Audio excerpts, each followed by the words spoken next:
ہو جس بھی ایسوسیشن سے تعلق ہو، ایک تو ہماری کوشش یہ ہوتی ہے کہ وزارت اطلاعات اس میں اپنا پرویکٹیو رول ادا کرے اور وہ پولیس کے ساتھ ہو، جس کے ساتھ بھی معاملہ ہو اس کو فوری طور پہ سارٹ آؤٹ کیا جائے. اس کے لیے ہم اویلیبل رہتے ہیں، حاضر رہتے ہیں. دوسرا ہم نے تھوڑی پالیسی یہ چینج کی کہ دیکھیں کیا سرائیاں افواہیں وہ تب پھیلتی جب آپ پرویکٹیولی چیزوں کو اپروچ نہیں کرتے. اب کوشش یہ کی گئی ہے کہ چیزوں کو پریمپٹ کیا جائے، پرویکٹیولی لے کے چلا جائے اور معلومات کی فراہمی جو ہے وہ اس میں کوئی دقت نہ آئے. معلومات جو ہے وہ جلد از جلد فراہم کی جائے میڈیا کے تمام سیکشنز کو.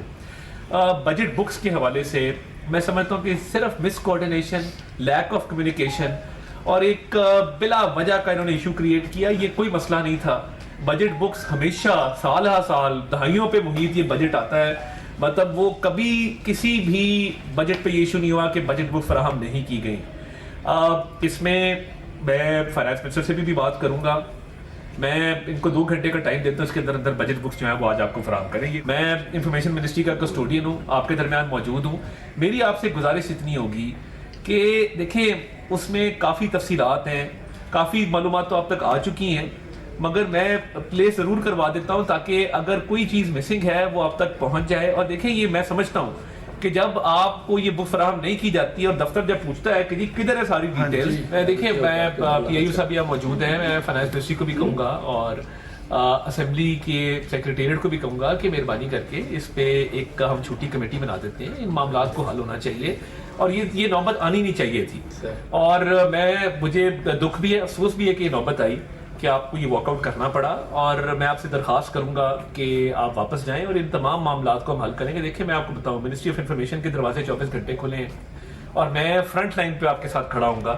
مجھے اس میں کہنے میں کوئی آر نہیں ہے کہ جہاں کسی صحافی کا کوئی ایشو ہے، جہاں پہ ہم اتنے بڑے بڑے اقدامات کر رہے ہیں ہیلتھ انشورنس کے حوالے سے، باقی معاملات کو اٹھا رہے ہیں، تو دیکھیں یہ مس کوآرڈینیشن ہونی نہیں چاہیے تھی. اور میں نے جو بات کی نا، دیکھیں میں یہ کتابوں کی بات مجھے زیادہ اس چیز سمجھ آتی ہے کہ جب آپ دفتر آپ کو پوچھتا ہے، آپ نے سٹوری فائل کرنی ہے، آپ نے رپورٹ فائل کرنی ہے، میں آپ کو صحافت کو تھوڑا بہت سمجھتا ہوں، تو وہ پھر اس میں آپ کی پیشہ ورانہ صلاحیت کے اوپر سوال اٹھتا ہے کہ جی یہ ادارے کو لیٹ ڈاؤن کیا کہ جی آپ یہ کر ہی نہیں سکے، آپ رپورٹ ہی فائل نہیں کر سکے، سٹوری نہیں فائل کر سکے، اس پہ کچھ لکھ نہیں سکے، اس پہ کوئی معلومات ٹکرز نہیں فراہم کر سکے. یہ میں بات اس لیے کر رہا ہوں کیونکہ اس کی سمجھ ہے تو میں آپ کے درمیان یہاں پہ سر اس میں گزارش یہ ہے، ایک تو چیئر سے ہمیں یہ آپ شورٹی دلوا دیں کہ نیکسٹ ایک تو وہ کروا دیں. سوری، دوسرا ایشو سر سب سے بڑا جو ہمارے جرنلسٹ کی کلنگ ہے جی، اس کے اوپر دیکھیں میں یہ سمجھتا ہوں اس پہ بالکل وہ میں تمام دیکھیں اس پہ میری گزارش یہ ہوگی کہ میں چاروں جو ہمارے صوبائی انفارمیشن منسٹرز ہیں ان سے گزارش کروں گا ایک میٹنگ اس پہ کر لیں، کیونکہ وہ زیادہ مسئلہ جو ہے وہ صوبوں سے ریلیٹڈ ہے اور 18th امینڈمنٹ کے بعد وہ ان کا معاملہ ہے. اس پہ میں ایک میٹنگ کال کرتا ہوں، چاروں انفارمیشن منسٹرز کو بلائیں گے، جو نہیں آنا چاہتا اس کی مرضی، مگر ہم چاروں کو بلا کے بیٹھ کے اس پہ کوئی نہ کوئی میکنزم ہو، کوئی نہ کوئی باڈی ہو کہ جہاں پہ یہ معاملہ اٹھایا جا سکے اور فی الفور اس کی جو داد رسی کی جا سکے. اور وہ اگر انفارمیشن منسٹری کے اندر بیس ہو جائے تو میں سمجھتا ہوں تو وہ بہتر ہو جائے گا. تو ایک ہم کمیٹی اس پہ بنا لیتے ہیں، اس کو کمیٹی آف انفارمیشن منسٹرز کہہ لیں یا ریگارڈنگ رائٹس آف جرنلسٹ کہہ لیں، تو وہ اس کو میں نوٹیفائی بھی کرنے کو دیا. بس یہ ٹھیک ہے سر، اینڈ سیکورٹی آف جرنلسٹ. دیکھیں آپ نے ڈیفیمیشن لاء پہ معاملہ اٹھایا، مجھے یہ بتائیے بڑے بڑے میڈیا ہاؤسز ہیں، یہ کیوں نوبت آتی ہے کہ میڈیا ہاؤسز بھی ایک دوسرے کے خلاف کیسز کرنے کے لیے برطانیہ جاتے ہیں؟ یہ ایک حقیقت ہے کیونکہ ہمارا حقیق عزت کا قانون وہ ٹھیک طریقے سے اس پہ امپلیمنٹیشن نہیں ہو پاتی. اس میں کوئی تجاویز آپ کی ہیں، میں پنجاب گورنمنٹ سے بات کرتا ہوں کہ اس میں دیکھیں وہ سب کے لیے ہے، وہ ریاستی اداروں کے لیے نہیں ہے، وہ حکومتوں کے لیے نہیں ہے.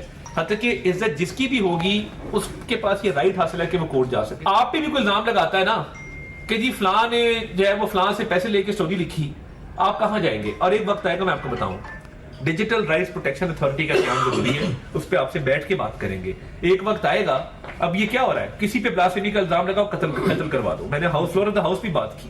ہاں نا، میں دیکھیے میرے بزرگوں نے اپنی سیاست کا آغاز 1953 کی ختم نبوت صلی اللہ علیہ وسلم کی تحریک سے کیا، مگر ملک میں عدالتیں ہیں، قانون ہے. آپ نے اگر کسی کوئی الزام لگا ہے عدالت میں پروف کرے، راہ جاتے لوگوں کو مار دینا. اور دیکھیں اگر ڈیجیٹل رائٹس پروٹیکشن اتھارٹی کی میں اس لیے بات کرنا چاہتا ہوں کہ کل کو کسی کا کوئی گریونس ہو، یہ تھانے بنے تھے نا گولے کے زمانے میں 1800 میں، کیوں بنے تھے کہ قتل، ڈکیتی، رازنی یہ چیزیں عام ہو گئی تھی، تو انہوں نے کہا کہ کوئی نہ کوئی سسٹم ہونا چاہیے.